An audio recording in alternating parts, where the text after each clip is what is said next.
Hi friends, வீரா சீரியலில் நாளைக்கான episode ப்ரோமோவில் என்ன நடக்க போகுதுன்னா, பாக்கியமும் கண்மணியும் மொட்டை மாடியில் நின்று பேசிகிட்டு இருக்காங்க.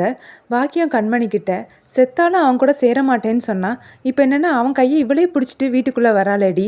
எப்படி கண்மணி இதெல்லாம்? அவளோட மனசு எப்படி மாறிச்சுது? இது எல்லாத்துக்கும் காரணம் அந்த வள்ளியாக தான் இருக்கணும். அன்னைக்கு அந்த வள்ளி சவால் விடும்போதே எனக்கு தோணிச்சுது, அந்த வள்ளி தான் ஏதோ மாய மந்திரம் பண்ணி வீராவை இங்கே வர வச்சுருக்காங்கன்னு பாக்கியம் சொல்லிட்டு இருக்கும்போதே வள்ளி கை தட்டிகிட்டே வராங்க. என்ன கண்மணி ரொம்ப டென்ஷனாக நிற்கிற? வீரா வந்ததை நினச்சி டென்ஷனாக நிற்கிறியா? வீரா நல்லா சமைப்பான்னு நான் கேள்விப்பட்டிருக்கேன்.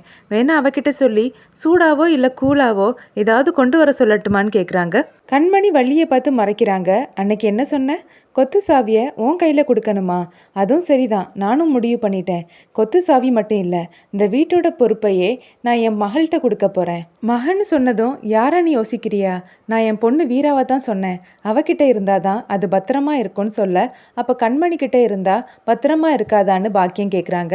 அதை எப்படி நான் என் வாயால் சொல்ல முடியும்? கண்மணியே அடிக்கடி சொல்லியிருக்கா, நான் வேற என் தங்கச்சி வேறேன்னு. அப்புறம் எப்படி நான் நம்பி கொடுக்க முடியும்னு வள்ளி சொல்கிறாங்க. வள்ளி பாக்கியத்தை பார்த்து, இனிமேல் நீங்கள் இங்கே இருக்க வேண்டிய அவசியம் இருக்காது. அதுக்காக நான் உங்களை இந்த வீட்டை விட்டு போங்கன்னு சொல்ல மாட்டேன். ஏன்னா எங்கள் அண்ணன் உங்களை தத்து எடுத்து இங்கே கூட்டிகிட்டு வந்திருக்காரு. அதனால இங்கே எங்கேயாவது ஓரமாக இருந்துக்கோங்க. ஒருவேளை உங்களுக்கு போர் அடிச்சதுன்னா சொல்லுங்கள். அதான் இப்போ ஏசி வச்சு நிறைய ட்ரெயின்லாம் விட்டுருக்காங்களே, அதில் உங்களை நான் ஆன்மீக டூருக்கு அனுப்பி வைக்கிறேன். ஒன்றும் அவசரம் கிடையாது, நீங்கள் மெதுவாகவே இங்கே வந்தால் போதும்னு வள்ளி சொல்ல பாக்கியம் முறைக்கிறாங்க. சரி கண்மணி, நீ ரொம்ப சூடாக இருக்கிற, நான் வேணா ஜில்லுன்னு ஃப்ரெஷ் ஜூஸாக போட்டு வீரா கிட்ட கொடுத்து விடுறேன். உங்களுக்கும் தாமா, உங்களையும் சேர்த்து தான் நான் கவனிப்பேன்னு சொல்லிட்டு வள்ளி அங்கேருந்து போகிறாங்க. பாத்தியா கண்மணி, இது எல்லாத்துக்கும் காரணமும் இந்த வள்ளி தான்.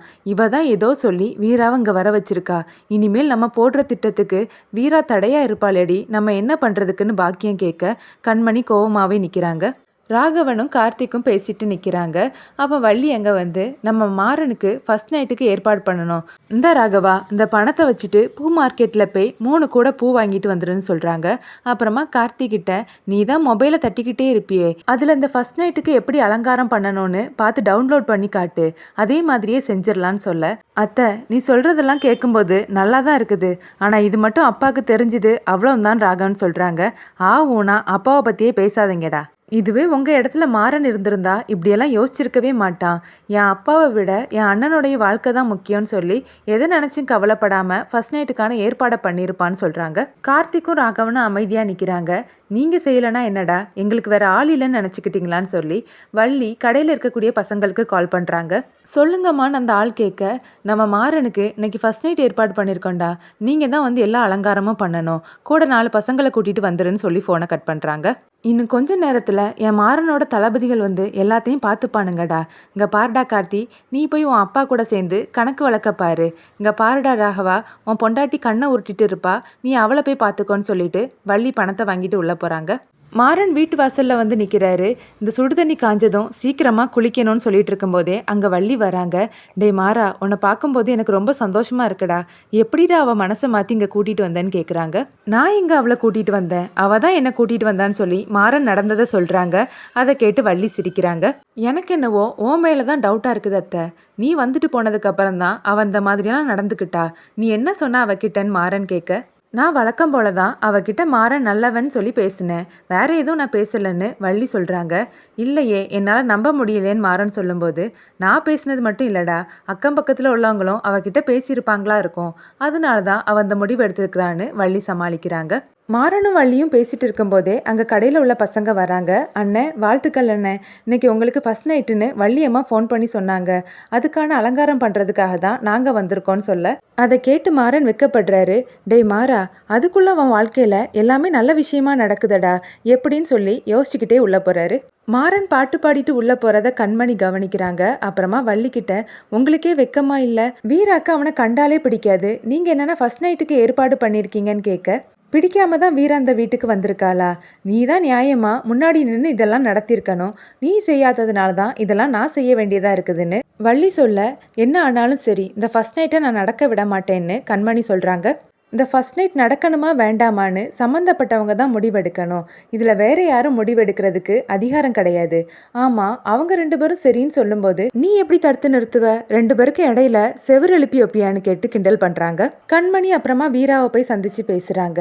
என்ன வீரா இதெல்லாம்? நீ இப்படி ஒரு முடிவு எடுப்பேன்னு நான் நினச்சி கூட பார்க்கல. எனக்கு தெரியும் இது எல்லாத்துக்கும் காரணமும் அந்த வள்ளியம்மா தானே. அவங்க தான் ஏதோ ஒரு மாய மந்திரம் பண்ணி உன்னை இங்கே கூட்டிகிட்டு வந்திருக்காங்க. இங்கே பாரு வீரா, நீ அவனை ஏற்றுக்கிட்டு வாழ்றது நம்ம அண்ணனை மறுபடியும் ஆக்சிடென்ட் பண்ணி கொன்னதுக்கு சமம். நம்ம அண்ணனோட ஆன்மா கூட உன்னை மன்னிக்காதுன்னு சொல்ல வீரா கோவப்பட்டு எழுந்திருக்கிறாங்க. போதும் கண்மணி, நிறுத்து. அண்ணனோட ஆன்மா என்ன மன்னிக்காதா?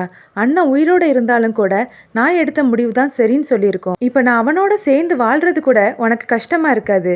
நான் அந்த வீட்டுக்கு வந்தது தானே உனக்கு ரொம்பவே சங்கடமாக இருக்கும்னு கேட்க கண்மணி வீராவை பார்க்குறாங்க.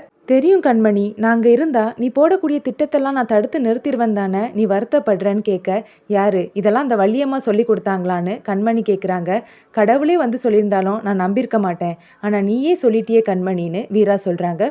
நீ என்ன பேசுகிற வீரான்னு கண்மணி கேட்க, இங்கே பாரு கண்மணி, அந்த ராஜேஷோட அம்மாவை நம்ம ஒரு ஆசிரமத்தில் சேர்த்து நல்லபடியாக பார்த்துக்கலாம். உனக்கு கிடைச்சிருக்க அந்த நல்ல வாழ்க்கையை நீ நல்லபடியாக வாழப்பாருன்னு சொல்ல, அதுக்காகவா இந்த தாலியை நான் சுமந்துட்டுருக்கேன். என் அண்ணனையும் நான் உயிருக்கு உயிராக விரும்பின ராஜேஷையும் கொன்ன இந்த குடும்பத்தை நான் பழிவாங்காமல் விட மாட்டேன். எப்படி என்னையும் நம்ம குடும்பத்தையும் நடுரோட்டில் நிற்க விட்டாங்களோ அதே மாதிரி இந்த குடும்பத்தையும் நான் நடுரோட்டில் நிற்க வைப்பேன்.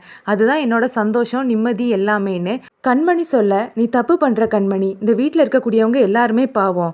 நம்ம அண்ணனுக்கு நடந்தது ஒரு ஆக்சிடென்ட், அதை நீ ஃபஸ்ட்டு புரிஞ்சுக்கோன்னு வீரா சொல்ல இந்த எபிசோட் முடியுது.